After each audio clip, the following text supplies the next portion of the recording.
Peter Kennedy is president of the Farm to Consumers Legal Defense Fund, a nonprofit social welfare group dedicated to protecting both the rights of farmers to sell their products and the rights of consumers to access the foods of their choice from the sources they choose. The fund is a genuine grassroots organization which receives no government funding and little or no corporate funding. Peter is an attorney in Sarasota, Florida, who works for the Weston A. Price Foundation, particularly for the rights of farmers to distribute raw milk and raw milk products direct to consumers. He represented or assisted in the representation of dairy farmers facing possible state enforcement action in Florida, Ohio, Wisconsin, Michigan, and Indiana. Peter is currently working with others to challenge the federal ban on the interstate shipment of raw milk for human consumption. Peter Kennedy, welcome to the Global Freedom Report. Good afternoon, Brett. Good afternoon. You've been pretty busy out there. 5 states, huh? A lot busier than that. There's more happening all the time.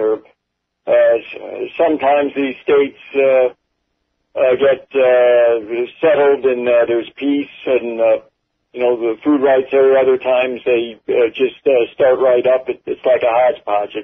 Some states are peaceful right now. Some states there's a lot going on.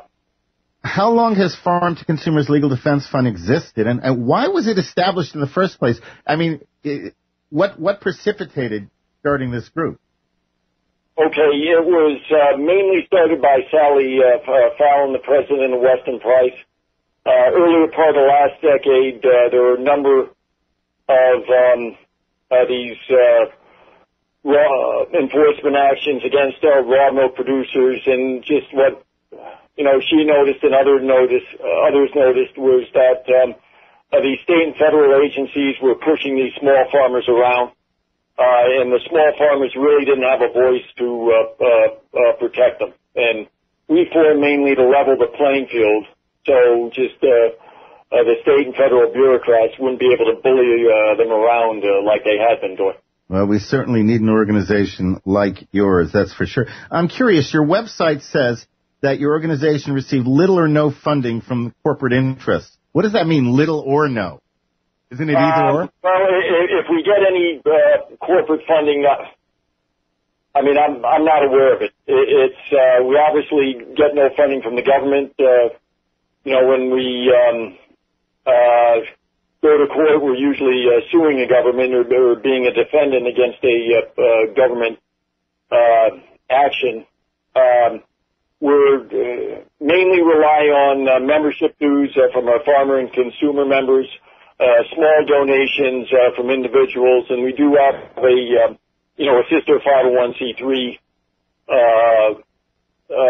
foundation that can give us money to wage litigation against these state and federal government agencies. In other words, you're not an arm of any of the mega corporations out there, and I think it's great that you make that clear. I think that's really good. That impressed me when I was looking into your organization. Are you familiar with the recent case with the Three Sisters Farm in Redlands, California? Were you involved in any way in that? Well, sure. They're members of our organization. You're talking about the Chelsit Sisters, I take it? Yes. Yeah. They're members. Yeah, they have a 2-cow dairy where they actually board the cows. They're for a group of owners who have the ownership interest in those cows, and yeah, they were sent a cease and desist, or actually a warning letter from a district attorney earlier in the year. It's yeah, and that was the one. That was one where several people own the cow, and they're basically being told they cannot take the product of their property. Yeah, I mean, what best we can tell, what the California Department of Food and Agriculture's position is, you can board a cow that you own or have an ownership interest in with someone else, but you can't leave the farm with any milk from your own cow. You've got to drink it right on the farm, or else you're violating the law, and the cow is an illegal dairy plant, just according to CDFA. recently, your group was involved in a case in which Wisconsin Judge Patrick J. Fiedler ruled, and even as I say this, I don't believe it, ruled that Americans do not have the right to eat whatever food they want. Now, what was this case about, and under what principle of law did the judge presume to issue such a ruling? Okay, Brent, what this case was about was there was a group of people who bought ownership in a herd of 15 to 20 cows. They owned the cows lock, stock, and barrel. They did not have the land, the skills, nor the time to board and care for and milk the cows, so they hired some farmers, Mark and Petra Zinneker, to board those cows for them, and just to make sure they were in compliance with the law, because they were under some possible threat of enforcement action being taken against them. They just filed a lawsuit asking for a court ruling that what they were doing was complying with the law. Well, you think they had a right to possess, use, and enjoy their own property. I mean, they were getting milk from these farmers, and the judge said they didn't have the right. He kind of blew off any constitutional arguments they had, so they filed just another motion with him to further clarify his decision, get some more specifics on why he ruled against him like he did. And he came back with this decision that just made the following statements. He said they don't have a fundamental right to own and use a dairy cow or dairy herd. They don't have a fundamental right to consume their milk from their own cow. They don't have a fundamental right to board their cow at the farm of a farmer. And they don't have a fundamental right to produce and consume the foods of their choice. In other words, the government can meddle in your own food choices. Well, did he cite, I mean, even coming out of left field, did he even attempt to cite some law as the basis for his ruling? Basically, what he said was the rights plaintiffs were claiming were not fundamental rights. All the government needed was just any kind of rational reason to show that they could regulate the cow owners in the case, and that was good enough for him. Amazing. Do you intend to appeal his ruling? Yes, we are appealing it. I mean, it really, what it gets down to is the right to grow your own food. Some people have the land where they can grow their own food on their own land, whether it's planting seeds, raising livestock. But if you aren't in that type of situation, you live in a city, you should have the right to hire someone to use your property to grow food for you. It's still the same type right, and this is what the judges rejected in this case. Now, when this is a state case, so does this get appealed directly to the state Supreme Court? It's right now it's going to go to the state appellate court. It could eventually wind up in the Supreme Court. But Wisconsin has a law that basically says any farm where milk is produced is subject to regulation by the department, and they say that just any distribution of raw milk is illegal.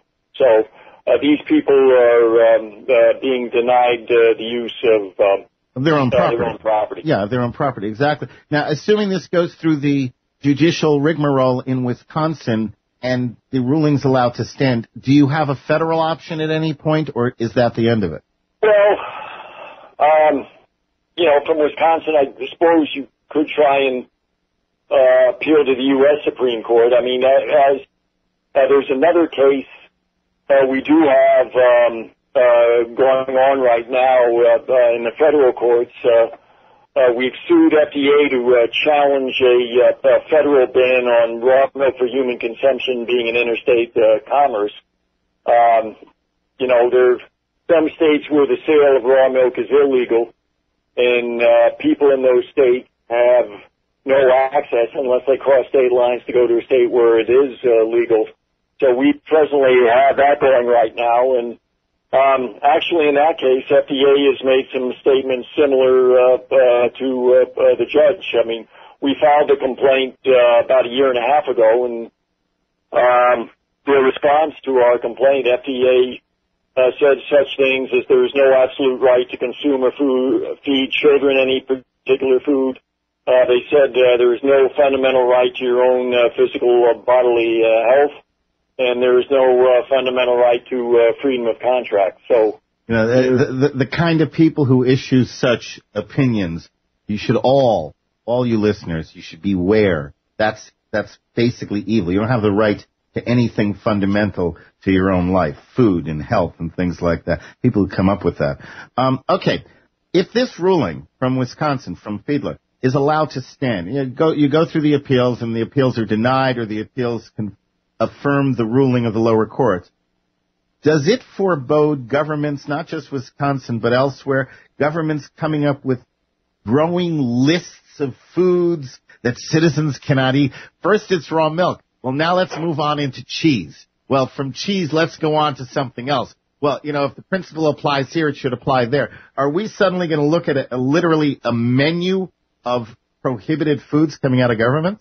Well, I think what FDA wants to move people into consuming either pasteurized, irradiated, or genetically modified foods. They also have an agenda against raw cheese.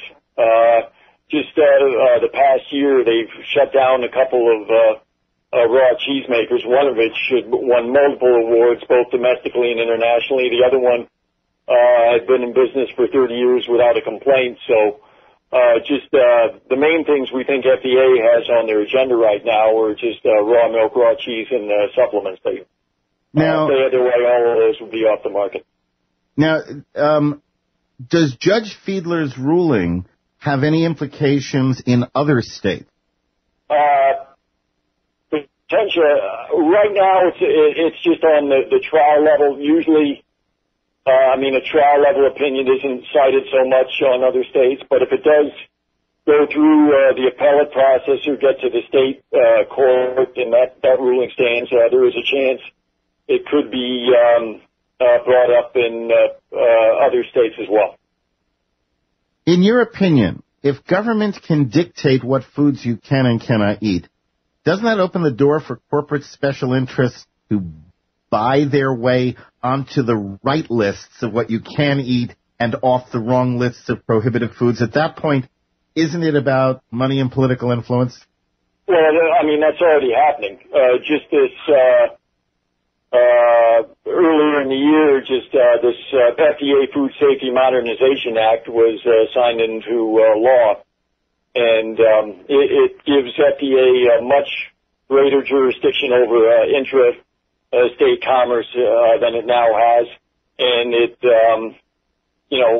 imposes a one-size-fits-all regulatory scheme on, I guess, both small, mid-level, and agribusiness also. There is some exemption right now for small farms, but FDA basically can take that exemption and just they still have the potential to even give farms under that exemption a hard time. Well, and also an exemption, of course, is a privilege, and it can be taken away, basically. Yeah, absolutely. No. There's no question they could amend this law down the road to take away that exemption. Yeah. Exactly. That's, now, if a judge can simply disregard the Constitution, say, well, there are no limitations on government, then what use is the Constitution, state or federal? Well, that's right. What you have is just the rights under the Constitution are being smothered in this morass of federal, state, and local laws that are just burying what we originally had in this country. And you've just got a situation here where you have the Congress, which is, under the control of agribusiness passing these laws. You have the bureaucracy issuing these regulations, carrying out these laws, and the bureaucracy has a revolving door between agribusiness, the biotechnology companies, and these different agencies. And, you've got this corporate, what is in effect a corporate bureaucratic dictatorship in this country right now. And I mean, sooner or later, if people do not have a belief that there is a lawful way to correct this, then they're going to find other ways to correct it, and they're not going to be as civil in the approach, if you know what I mean. Well, I mean, take this ban on raw milk for human consumption, interstate commerce, this federal regulation banning that. I mean, if there are thousands of cases of civil disobedience that go on in this country each week, which is a sign you've got a bad law. People perfectly willing to go across state lines and get milk because they believe it's best for their health and the health of their families. Let me ask you. This judge says people don't have the right to eat what they want. What if they eat what they want anyway? What penalties for food violations do you foresee if this type of ruling is basically remains unchallenged? Are we going to have food police? Are we going to be labeled as food terrorists? Well, I mean, you're seeing these police state type actions right now in Los Angeles. A couple of months ago, they raided a private food club where that was providing raw milk and other products to its members, and they are, there are no cases of any illness attributed to any of the food provided by the club, and you've got the manager of the club, a farmer who supplied the club, and someone else, just a Weston Price chapter leader, this nutrition foundation, who worked for the farmer, have all been charged with multiple felony counts when there's no injury here. Wait a moment. Felony counts? How do we get to felony?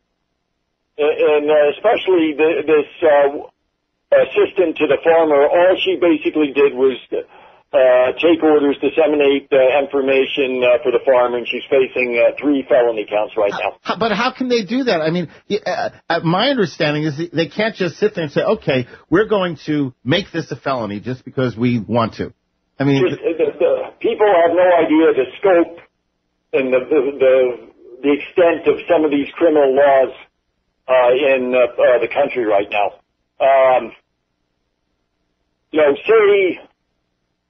Say you go across state lines, purchase, say, half a dozen gallons of raw milk. You come back, and say you buy it from a farmer who's legally licensed to sell raw milk. You come back into your state, you plan with the people distributing raw milk that you're going to drop it off, and say you go over with somebody else. You've been planning to pick up this milk for them.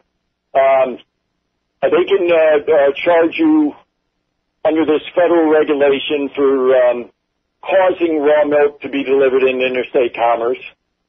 Since you went over with this other person, they can charge you with conspiracy for causing raw milk to be delivered in interstate commerce.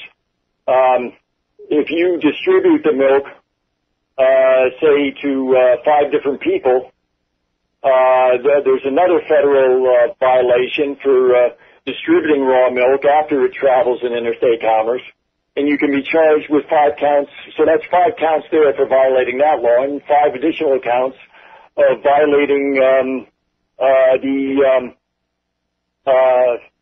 of conspiring to distribute milk, as long as you had this distribution planned out in interstate commerce. And on top of that, it's possible they could use the forfeiture laws, since your car was used in a crime. Oh, and yes. Your coolers were used in a crime. They could confiscate your car and coolers. Oh, there you go. Yes, except they have more. Will it happen? I sure hope not, but it just shows how broad these laws are. Absolutely. And how many people are violating laws every day and have no idea of the extent of their violation. Except, of course, they prefer to take your use the forfeiture laws for civil forfeiture, not criminal forfeiture, because it's easier for them to keep it that way. Right, yeah, they can take it, and you have to prove that you're innocent in order to get it back. Now, I asked the question of the listeners today. I said, would you actively disobey the law if government enacts legislation to restrict the foods you can eat? We have several answers, and they're all saying yes. Yes, I would, because that's something they can't control unless we let them. They can legislate all they want, but enforcement is a different matter. So people are not particularly, they're not feeling really good about this type of approach by government to their eating habits. Now, this is like an outrageous ruling, and I consider this to be an outlaw judge because it is unlawful for a judge to make law. Is there already, or do you expect that there would be a black market rising up for food? There is already. I mean, people aren't going to let the government get in the way of obtaining the foods, what they think is best for the health and the health of their families. And you have people all over the country who would be otherwise law-abiding citizens, pay their taxes, go to work every day. We're not standing for the government trying to meddle in their freedom of food choice. Do you believe that Judge Fiedler's ruling portends an increase in the number of raids on farms offering raw milk or other politically incorrect consumables? I'm not sure because, the raids have been ongoing, before this type of ruling came up. I don't know if it's going to embolden some of these regulators to get more aggressive because I think they realize the outrage people are feeling over just a ruling like this. So there already these raids are occurring. I think they're going to continue in the future, regardless of whether there's a ruling like this or not. But I think the more outrage there is, and this battle is on four different fronts. It's the courts, the legislature, the executive branch, and just what's called the court of public opinion. That's where it's going to be won in the court of public opinion. The more people that get involved in protecting their food rights, the better the chance that this type of ruling doesn't embolden these regulators to get more aggressive.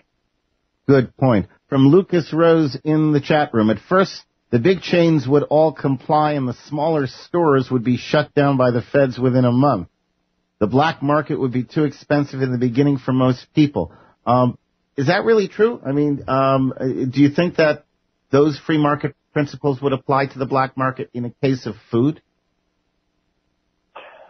I think, we'll put it this way,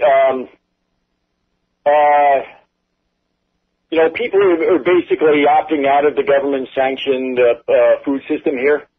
And, farmers in this country have been notoriously underpaid, especially small farmers. So is it really just inflated black market prices, or is it just paying people who produce quality food the price they deserve? Very good point. Very good point. Do you ever find your hands tied by the IRS restrictions on nonprofit corporations? In other words, are there things you would do or would like to do to help farmers, to help consumers, but for the IRS regulation? Well, we're a 501c4, so we can lobby. Like I said, our sister organization, the Farm to Consumer Foundation, is a 501c3, so they have to be careful about how much lobbying they can do. There's only a limited amount. I guess just the question here is, we know other government agencies have used the IRS in the past to do their bidding when they don't like an organization, and that is something that we hope does not occur in our case. How do people learn more about this issue? How do they get more involved? Because you said it yourself. The more people get involved, that court of public opinion cannot be defeated. So how do individuals become involved with this matter that affects us all? Well, Okay, they can join our organization. They go to www.farmtoconsumer.org. There is a online application. They can become a consumer member, or if they farm themselves and sell the products of the farm direct to consumers, they can become a farmer member. It's just $50 a year for consumer members, $125 a year for farmer members. And like I mentioned earlier in the program, we're really reliant on membership and just getting staying away from having to go the for any corporate interest funding. I have to stop you there, Peter, but I really, really appreciate your spending this time with us. My guest has been Peter Kennedy of the Farm to Consumers Legal Defense Fund, www.farmtoconsumer.org, and that's farmtoconsumer.org. Peter, thanks so much for the work you're doing for us all. Thanks for having me on the show, Brent.